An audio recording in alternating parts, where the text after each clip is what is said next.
The city of Washington has been invaded, its great public buildings in flames. How did this happen? When did this happen? August 24th, 1814 was the darkest day in the short history of our nation. With our largest armies engaged on the Canadian border, the federal city was unprepared for the crack troops of the most powerful empire on earth.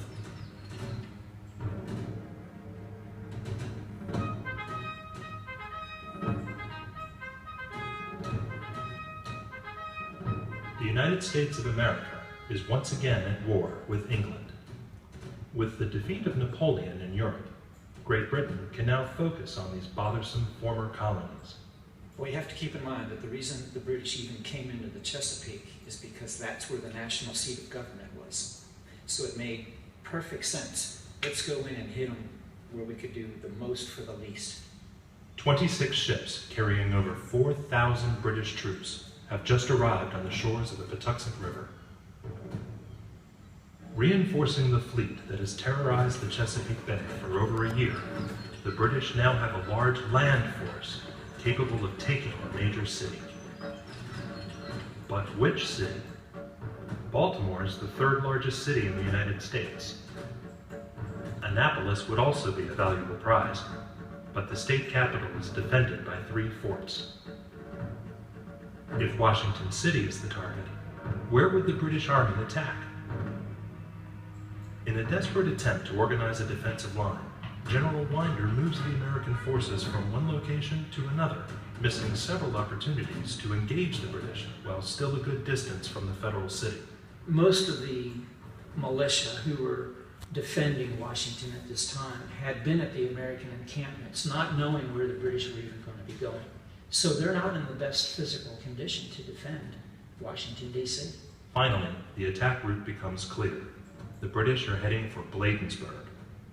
Only a few miles away from the Capitol building, the Anacostia River is shallow enough to be crossed, even if the bridge is destroyed.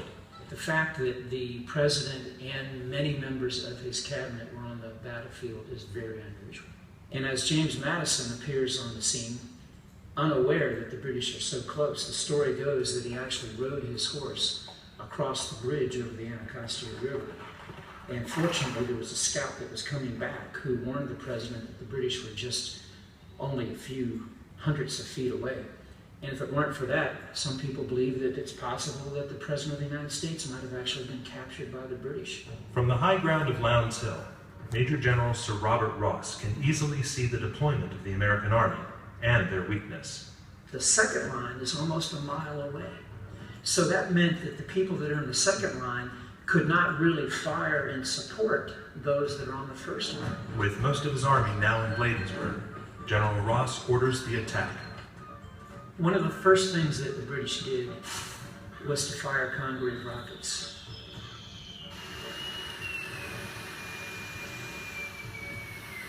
And if you were militia and you had never experienced a rocket before in your life, this would be a very frightening experience.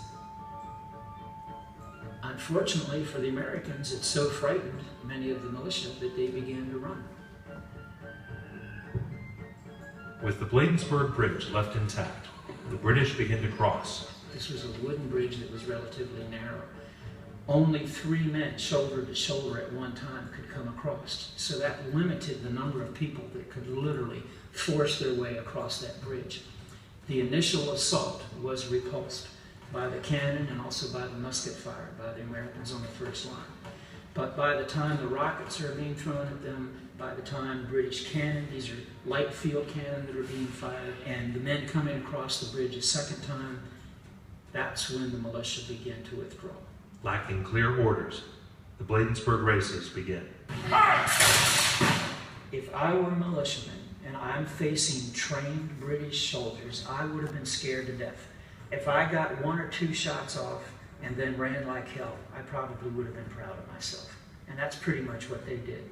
So the American first line collapses into the American second line, which causes even further panic.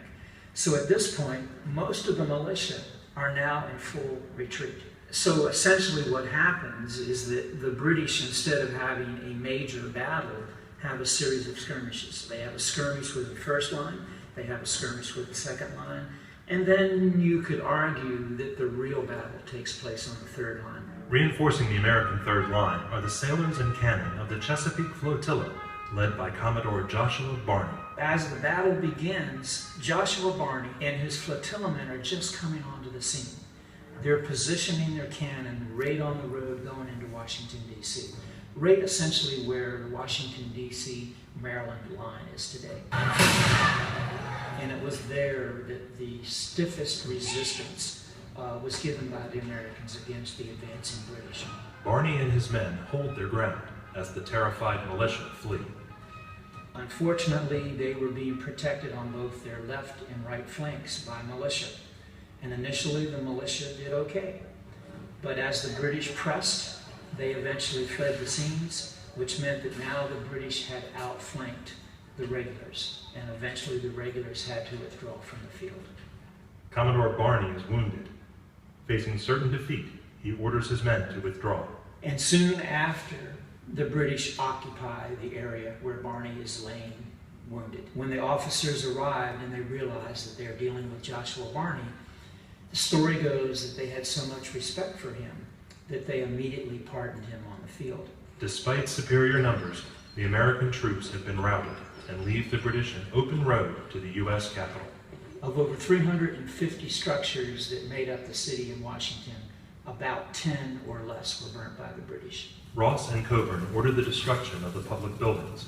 The President's house and the uncompleted Capitol are set on fire. A surprising fact is that the Americans burnt more buildings than did the British.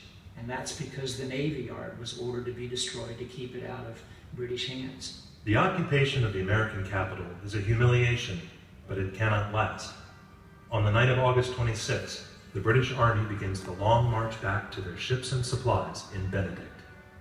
When the British withdrew from Washington, D.C., they marched right back through the battlefield at Bladensburg. And many of the dead, they reported, had not even been buried at this point. But what they did notice is that many of the wounded were being well taken care of by American physicians in the local area, such as Dr. Ross. Letters written by the wounded British attest to the excellent care they were given by American physicians.